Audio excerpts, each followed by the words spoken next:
You're 12 years old and you already know which streets belong to who. You know the colors not to wear past certain blocks. You know which apartment buildings are safe and which ones will get you checked just for walking through the courtyard. The neighborhood taught you this the way other kids learn math. It's just survival. And the guys on the corner, the ones everybody knows, the ones your mother tells you to stay away from, they're the only people around here who seem to have any money, any respect, any power at all. One of them starts talking to you. Not recruiting, just talking. Asking about school, asking about your family. He knows your older cousin, the one who went away. He buys you food sometimes. He remembers your name. This is how it starts. Not with a gun, not with a threat, with someone paying attention to you when no one else does. By 13, you're hanging around. You're not in yet, you're just around. They call you a peewee, a little homie, a wannabe. You run errands, you carry messages, you watch and you learn. You learn the hand signs, you learn the slang, you learn which sets are allies and which ones will kill you on sight. You learn the history, the mythology, the legends of older homies who are dead or locked up, but whose names still mean something on these blocks. You want in. You want it more than you've ever wanted anything. Because in means belonging. In means family. In means you're not just another invisible kid from the projects that nobody cares about. In means you matter. The initiation comes on a night you don't expect. They take you to a parking lot behind an abandoned building. 6 of them form a circle. For 30 seconds, they beat you. Fists and feet from every direction. You're not supposed to fight back. You're not supposed to fall. You're supposed to take it. This is the jump-in. This is the price of admission. When it's over, you can barely stand. Your eye is swelling shut. You're spitting blood. And one of them hugs you and calls you brother. Congratulations. You a Crip now. Your first position is the lowest. You're a soldier, a young homie. Your job is to be present, to be visible, to represent the set. You wear the colors, you throw up the signs. You stand on corners and make sure everyone knows this territory is claimed. You're a walking flag, a human boundary marker. If someone from a rival set comes through, your job is to check them, ask them where they're from, make them uncomfortable enough to leave. You're also the first line of defense. If a rival set decides to slide through and shoot, you're the one standing on the corner. You're the target. The older homies, the ones who put in years, they don't stand on corners anymore. They've earned the right to move in silence. You haven't earned anything yet. You put in work. That's the phrase. Putting in work. It means doing what the set needs done. Sometimes it's the small things. Tagging rival territory, stealing cars for jobs, running product for the homies or trapping. Sometimes it's bigger things. Things you don't talk about afterward. Things that wake you up at night for years. The first time you shoot someone, you're 15. A rival homie who caught one of your little homies slipping and put him in the hospital. The OGs hand you a gun and a location. They don't tell you to do it. They just make it clear that this is an opportunity to prove yourself. To show that you're not just a body on a corner. To show that you have heart. You do it. You don't think about it. You just do it. And afterward, something in you closes like a door. You walk home in the dark and you feel nothing. That's the scariest part. Not the act. The nothing. You've proven yourself. You're not a peewee anymore. You're an active member with a reputation. The younger kids look at you the way you used to look at the older homies. You have status now. You have respect. But you also have a target on your back, and that will never come off. By 17, you're running a small crew. 4 or 5 younger soldiers who report to you. You're a shot caller now. At least for your little section of the set. You decide who stands where. You decide how to respond when rivals test the boundaries. You're responsible for discipline, for making sure your crew's putting in work, for making sure nobody's stealing or snitching or getting too reckless and bringing heat. Above you is the set's leadership, the OGs, original gangsters, men in their 20s and 30s who've survived long enough to command respect. Some of them are locked up but still calling shots through messages and visits. Some of them have gone semi-legitimate, using the set's muscle and connections to run businesses that are almost legal. They don't stand on corners. They don't get their hands dirty anymore. They have people like you to do that. The structure ain't formal like a corporation. There's no org chart, no business cards, but everyone knows who has juice and who doesn't. Everyone knows who to listen to and who to ignore. The hierarchy is maintained through reputation, violence, and money. If you make money for the set, you rise. If you handle problems without creating bigger problems, you rise.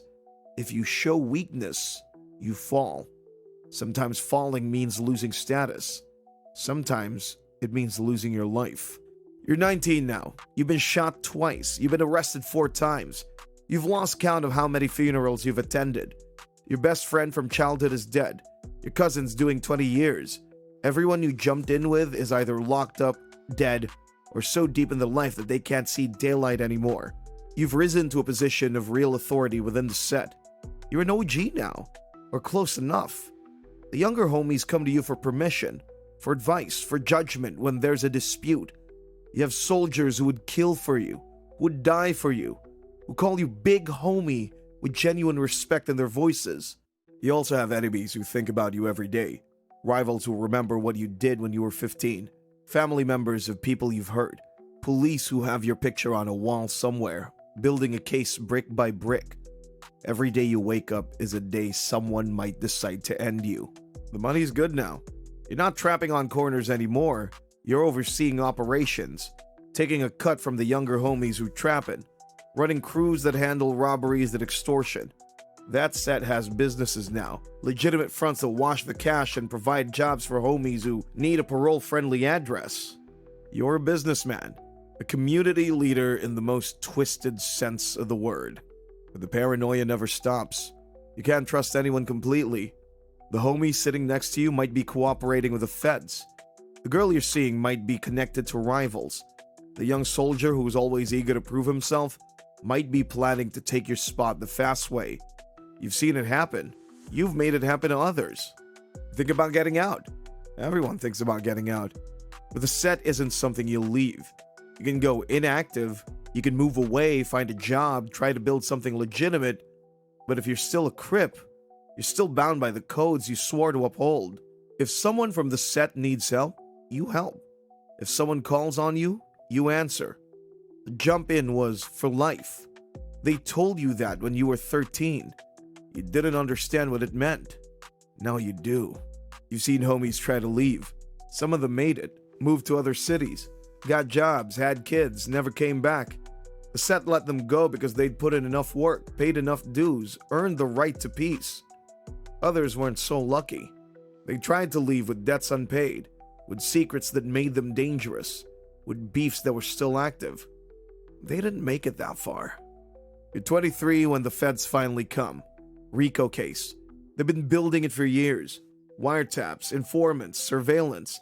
They arrest 40 members of the set in one morning. You're one of them. The charges are conspiracy, racketeering, murder in aid of racketeering. They have everything. They have recordings. They have witnesses. They have bodies. The prosecutor offers you a deal. Cooperate and you're looking at 15 years. Don't cooperate and you're looking at life. They want the whole structure.